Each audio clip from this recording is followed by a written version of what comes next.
Je travaille pour l'Office des tourismes du Val d'Alost. C'est une station des Alpes du Sud, ce qui signifie qu'on a beaucoup de soleil par rapport à d'autres régions de France qui sont aussi enneigées et un très fort enneigement.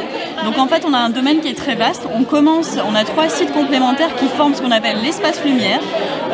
Ça commence au village à 1400 mètres mais on monte jusqu'à 2625 mètres. Donc vous avez des dénivelés de à peu près 1200 mètres de pistes. 92 pistes pour le ski, tout niveau confondu avec des espaces débutants, un snowpark, ce genre de choses. Mais surtout, on est une station qui est restée familiale et authentique. Donc vous retrouvez le charme des chalets en bois, des résidences de tourisme que j'ose dire modestes. C'est pas l'usine en fait. Donc vous êtes accueillis par des commerçants qui sont vraiment assez chaleureux. Et vous êtes aussi, c'est pour ça aussi qu'on a une démarche vraiment de protection dans le parc naturel du Mercantour. Donc vous avez aussi accès au lac d'Alost, qui est le plus haut lac naturel d'Europe, qu'on cherche à protéger également en termes de flore et de faune. Alors Serre-Chevalier-Vallée-Briançon, on est connu pour la station de ski de Serre-Chevalier, qui est le plus grand domaine skiable des Alpes du Sud, 250 km de piste, et aussi Briançon, donc qui est une des portes d'entrée du domaine skiable, qui est une ville dont les fortifications sont classées au patrimoine mondial de l'UNESCO. On a peut-être entendu parler, fortification de Vauban. Donc on a une porte d'entrée vraiment culturelle, patrimoniale qui est très très forte. Ce sont des fortifications qu'on peut voir depuis les pistes quand on skie sur Serre-Chevalier et qu'on peut visiter aussi l'hiver par exemple. On a aussi un volet bien-être qui est très présent puisqu'on a une source d'eau naturellement chaude au Grand Bain du Monétier. Donc on peut après une journée de ski ou une journée au grand air aller se relaxer dans des eaux qui sont très riches en minéraux. Cette année on fête nos 80 ans puisque la première télécabine a ouvert en 1941 à Serre-Chevalier. Donc une grosse actualité sur les 80 ans de la station cet hiver. Et le dernier point, un très fort engagement dans les énergies renouvelables et le développement durable puisqu'on a un domaine skiable qui est engagé depuis 2016 sur un programme de production d'énergie avec un objectif premier en 2023 de produire 30% de notre consommation sur le domaine skiable avec des petites éoliennes qui ont été installées sur le domaine, des panneaux solaires et aussi un système d'hydroélectricité qui sera mis en place cet hiver. Donc c'est aussi la nouveauté au niveau énergie renouvelable. Alors Valloire peut-être le situer, donc c'est la Savoie, les Alpes du Nord, la Savoie et puis c'est le côté Maurienne. On est à une vingtaine de minutes de Saint-Michel-de-Maurienne, donc qui est la gare SNCF la plus proche. Et puis c'est là aussi où il y a l'échangeur de péage. Donc on aime à dire Paris-Valloire, un seul feu rouge, un seul. Il est à Saint-Michel-de-Maurienne. Voilà, après Valloire, il y a une particularité, c'est que c'est à la fois un village de montagne, mais quand je dis village de montagne, c'est un village avec une véritable âme. Il y a une église au cœur du village, il y a des chapelles, il y a un fort. Et puis à côté de ça, on a un domaine skiable qui est accessible à tout public. On a 160 km de piste, donc on nous qualifie de domaine skiable correct, avec un très bon rapport qualité-prix. Et puis une possibilité de skier, même quand on est débutant, au sommet des pistes. Et ça, c'est très bien parce que les beaux panoramas ne sont pas réservés qu'aux skieurs avertis. Donc ça, c'est une belle particularité. Et puis Valloire, c'est surtout la capitale mondiale de l'art éphémère. Je ne sais pas si tu as entendu parler des sculptures monumentales de glace, de neige, et puis l'été de paille et foin, mais c'est magique, c'est extraordinaire. On a des dossiers de candidature que l'on reçoit sur l'automne, on sélectionne et après les artistes partent tous avec un même niveau de blocs de cubes de neige et sculptent l'œuvre qu'ils avaient pressenti coucher sur le papier. C'est vraiment magique. On est quand même, on offre à nos vacanciers des choses très éclectiques. Il y en a pour tous les goûts. Il y en a pour les sportifs, il y en a pour les amateurs de compréhension de l'environnement dans lequel ils séjournent. Donc tout ce qui est culturel, patrimoine, on a des offres particulières. Et c'est très riche parce qu'au sein d'une même famille, par exemple, tout le monde n'est pas intéressé par la même chose. Vous avez la possibilité le matin de descendre, de faire la première piste avec les pisteurs secouristes. On prend un petit déjeuner avec eux au sommet et puis on descend avec les professionnels puisqu'on sait tous que c'est eux qui donnent le feu vert d'ouverture chaque matin des pistes. Et ça, c'est plutôt sympa et ça fonctionne bien. Inversement, le soir, possibilité d'aller rencontrer les professionnels les dameurs. En fait, donc vous pouvez monter en dameuse. Et puis, donc c'est riche d'un point de vue du panorama parce que quand le ciel est dégagé, vous avez une vue sur la voûte céleste extraordinaire. Mais on est quand même assez optimiste malgré tout sur le sujet parce que maintenant on a quand même des solutions qui n'existaient pas l'année dernière avec notre vaccin. Donc après, voilà, on est pour, on est contre en tout état de cause. Voilà, il y a une solution qui est là et qui devrait nous permettre d'ouvrir. Et puis, Aux Deux-Alpes, on est déjà bien content de repartir sur une prochaine saison d'hiver. On l'a d'ailleurs intitulé Back to Ride, Back to nos montagnes, en fait, un retour à la neige. Un des avantages aux Deux-Alpes pour commencer, c'est que l'on ouvre de façon précoce, c'est-à-dire que dès les vacances de la Toussaint, la station des Deux-Alpes sera ouverte du 23 octobre au 7 novembre. Donc le grand public aura la primeur de rechausser les skis dès le mois d'octobre. On ouvre officiellement à partir du samedi 27 novembre et cela jusqu'aux périodes du ski de printemps jusqu'à fin avril, début mai. Donc grand changement aux Deux-Alpes. La station est en train de bouger. La station est dynamique actuellement, elle est à un vrai tournant. Nouvelle commune, nouvelle mairie, nouvelle délégation de service public pour le domaine skiable en la personne de SATA Deux-Alpes qui reprend les rênes du domaine skiable avec des budgets pour les 3 prochaines années à hauteur de 128 millions d'euros qui vont permettre de restructurer, réorganiser les pistes, réorganiser les flux, apporter des nouvelles pistes, travailler le front de neige, travailler le glacier, enfin plein de projets pour pouvoir contenter nos clients sur une station très pratique. Côté activités, nouvelles activités spa, nouvelles activités randonnée en raquettes. On a vu l'hiver passé que les clients avaient à cœur de retrouver la nature parce que ces activités existent depuis toujours, mais elles ont eu leur aura, on va dire, cet hiver.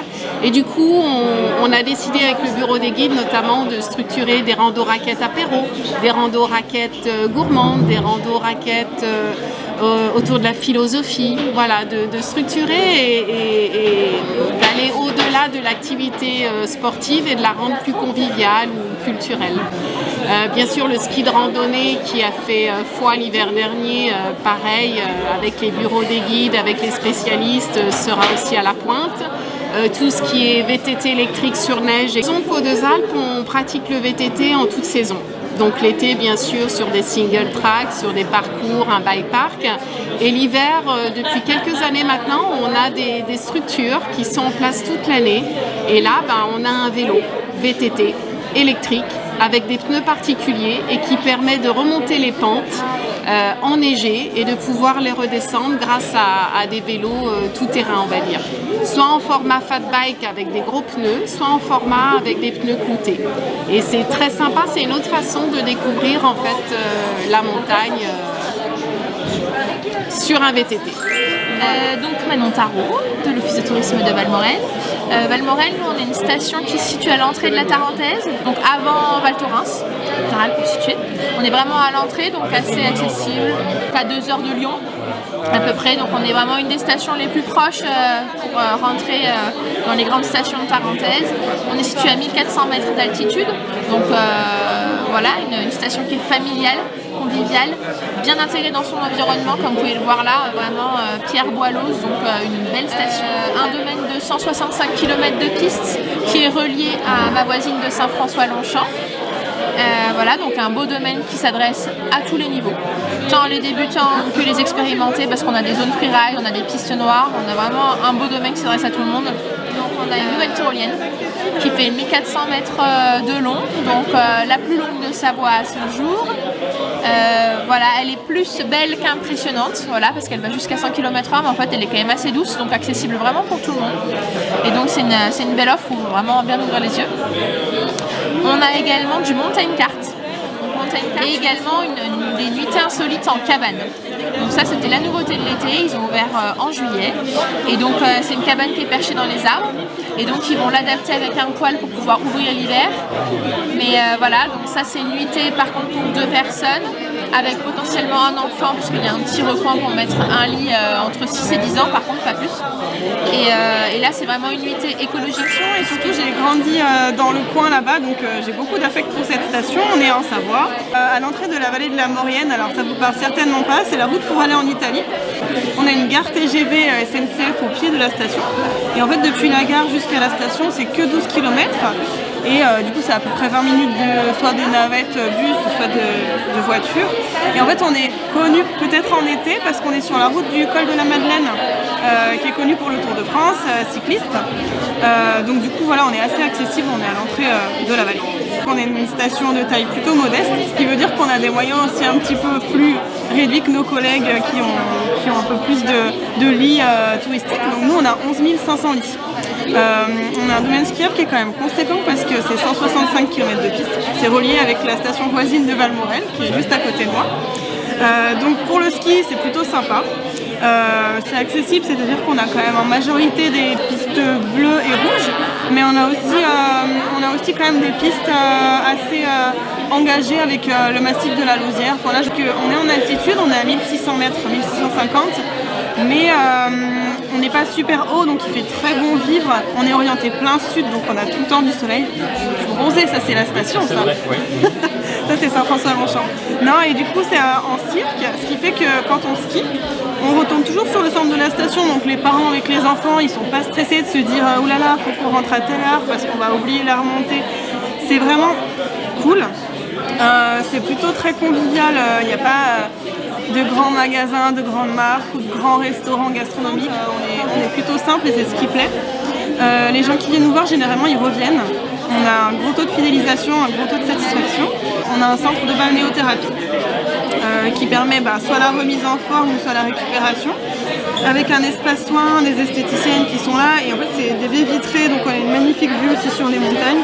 Donc on peut faire du ski et imaginer des vacances très sportives, mais on peut aussi se dire je vais juste en vacances, il y a le mot vacances à la neige, et je profite de petites randonnées en raquettes. On a un domaine de ski nordique aussi, pour faire du biathlon, du ski de fond.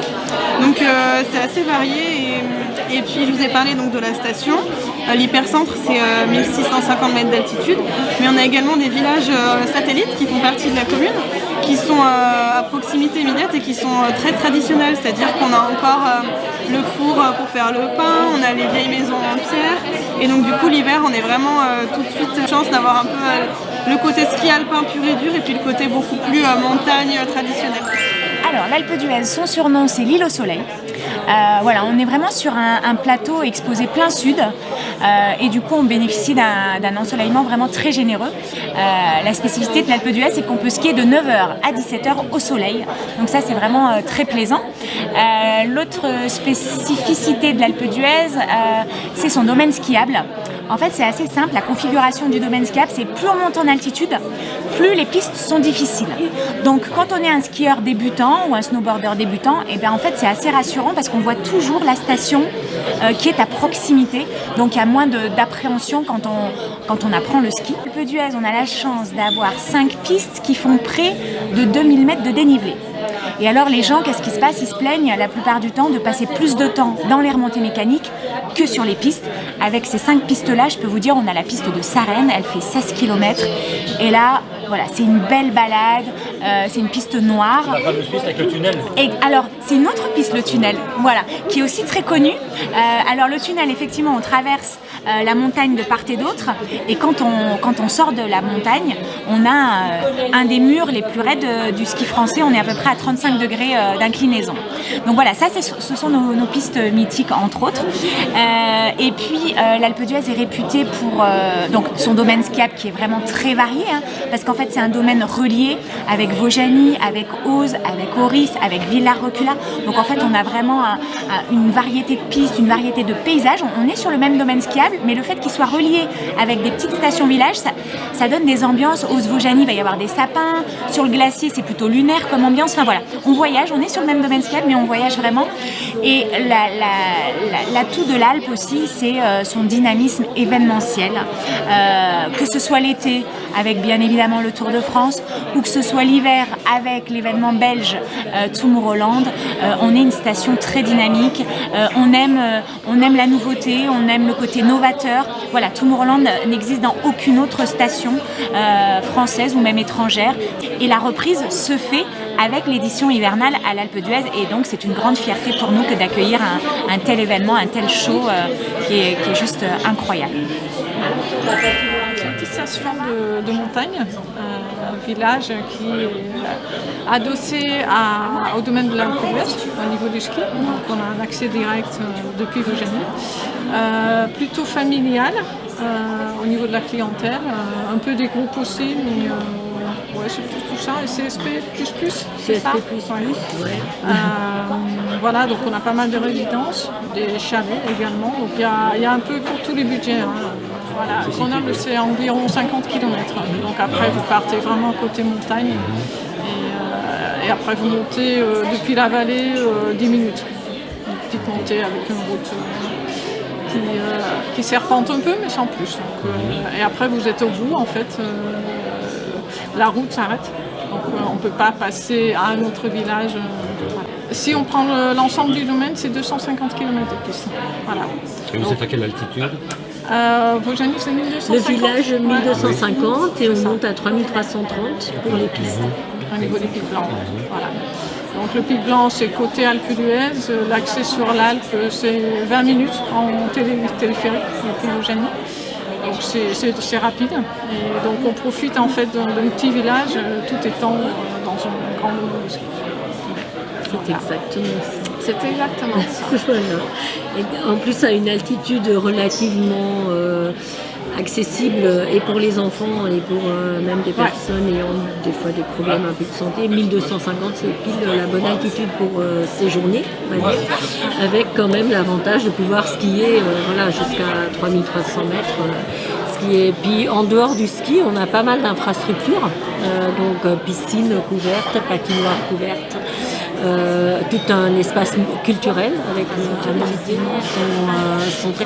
ce qui permet aussi qu'on attire pas mal d'équipes sportives, donc tout ce qui est patinage artistique, hockey sur glace, voilà, ils viennent s'entraîner chez nous. Au niveau des remontées mécaniques, donc ce qui est plutôt mon domaine, il y a le ski couché du soleil, donc les gens montent avec la dernière benne 2800 mètres et ils font un petit apéritif et puis après ils descendent avec le coucher de soleil.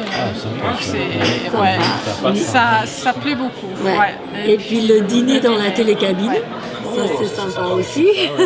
Voilà, ça plaît beaucoup. Donc on a une petite télécabine. Ça se passe comment alors ça, par exemple, le dîner dans la télécabine? Donc on équipe, une fois que c'est terminé la journée, on équipe les télécabines avec des tables. Et puis bon, il y a les banquettes qui sont déjà là. Après, on prépare une fondue. Et la télécabine, elle monte Elle tourne. Elle tourne. Ouais. Donc elle fait 3 tours. Ouais, elle fait 3 tours. Voilà. Donc on met l'entrée et puis au deuxième tour c'est le plat et au troisième tour c'est le dessert. Après c'est la station. Voilà, c'est ça. C'est ça. Ouais. Oui, ça plaît beaucoup. Ouais. Ça c'est original. Cette année, on est content de revoir surtout nos clientèles françaises et belges également. Donc sur le domaine skiable des Menuis, on va avoir donc cette nouvelle télécabine qui va venir rendre le domaine de la Masse plus accessible, donc qui part du bas de la Masse et qui va monter jusqu'en haut, donc il y a à peu près 1000 mètres de dénivelé. Donc tout ça en 8 minutes et qui rendra le domaine accessible avec les pistes bleues et rouges ici, le Friendly Natural Park qui est une zone ludique pour les enfants. Et puis également toute cette zone-là de ski sauvage qu'on garde volontairement non entretenue pour les personnes qui veulent vraiment s'adonner au ski sauvage ou au ski de randonnée. Donc cette télécabine, elle a en plus la particularité d'avoir des cabines qui sont entièrement en verre, y compris le sol. Donc ça va vraiment rendre une expérience tout à fait particulière pour ceux qui la prendront. On a également des adresses qui sont vraiment très sympathiques pour la restauration. Donc la marmite qui propose par exemple d'aller dîner sous une bulle. Donc c'est vraiment original. Voilà, quand il neige, ça peut être vraiment sympathique et l'expérience peut être tout à fait extraordinaire. Et puis il propose toujours également les dîners dans des télécabines. Donc en fait, c'est les anciennes télécabines des Menhirs que le propriétaire du restaurant a racheté et donc a complètement investi à l'intérieur. Donc on peut dîner dans ces télécabines, c'est assez exceptionnel. Il y a l'Alpin Steakhouse qui propose de la viande tout en local, plutôt une brasserie locavore avec surtout de la viande pour les personnes qui apprécient ce type de repas. Et puis le Rock 7 qui propose toujours des activités, des animations, on va dire hors ski, plutôt en fin de journée avec un DJ sur la terrasse. Cette année, donc, nos deux événements phares qui sont donc les Menuires du Rire au mois de mars. Donc, on espère pouvoir le faire cette année. Il y a 2 ans, on avait accueilli Laura Lone. Donc je connais pas encore la tête d'affiche cette année, mais voilà, on espère avoir une belle tête d'affiche pour les 3 spectacles, en tout cas sur les Menuires du Rire. Et puis on a également la Yogi Ski, donc la 5e édition qui se déroulera donc en avril, où là on propose de mixer ski, activité hors ski aussi, raquettes, ski de randonnée et pause méditation, yoga. Donc voilà pour les Menuires. Et je représente également la station de Saint-Martin-de-Belleville qui est juste ici. Et donc à Saint-Martin-de-Belleville, donc c'est plutôt un petit village, Saint-Martin, c'est juste en dessous, on est à 1500 mètres d'altitude. Voilà. Et en fait cette année à Saint-Martin-de-Belleville, je voudrais juste faire vraiment un focus sur cette nouveauté qui est donc en fait l'hôtel Le Logis. Qui est en fait rénové, qui est un ancien hôtel qui a été rénové par un Belge qui est Monsieur Baudinet et donc qui est installé dans Saint-Martin-de-Belleville depuis plusieurs années, qui connaît très bien la région et donc qui a refait cet hôtel donc avec des chambres, des duplex, un très beau restaurant qui s'appelle Autoré.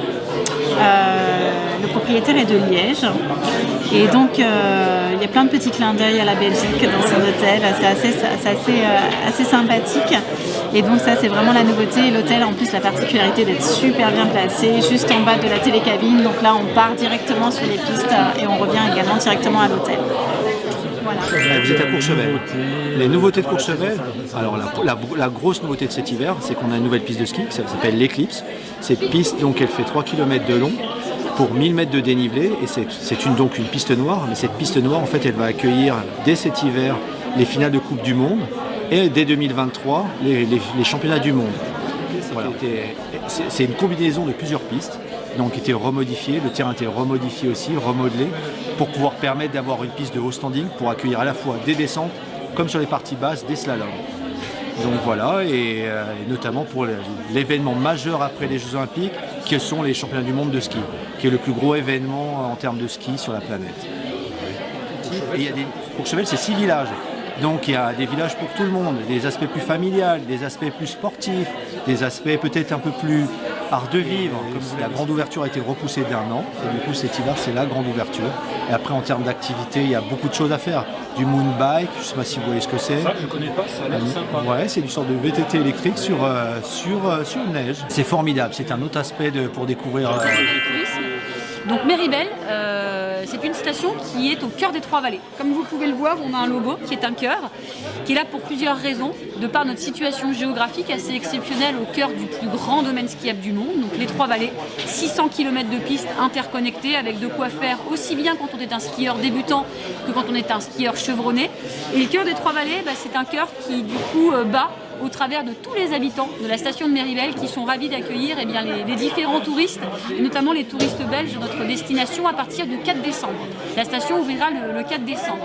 Méribel, donc, c'est une station qui est située par quartier, qui propose une architecture assez typique et toujours très authentique de petits chalets, puisque la station a été créée en 1938 et depuis sa création, on s'est attaché à préserver cette authenticité dans notre proposition d'hébergement, mais aussi dans tout ce que l'on fait, dans toute l'offre que l'on peut proposer sur la station. Donc on a parlé du ski, mais on a tout un tas d'autres activités autres que le ski alpin que l'on peut pratiquer sur la vallée de Méribel, du ski de fond avec une 50aine de kilomètres de pistes de ski de fond gratuites qui permet de s'oxygéner un petit peu différemment. On peut faire du ski de randonnée accompagné par les professionnels de la montagne, on peut faire de la marche grâce au lac de Tueda, qui est un petit paradis qu'on a du coup à Méribel, qui est en fait au cœur du parc national de la Vanoise, qui est un domaine assez exclusif et très intéressant aussi.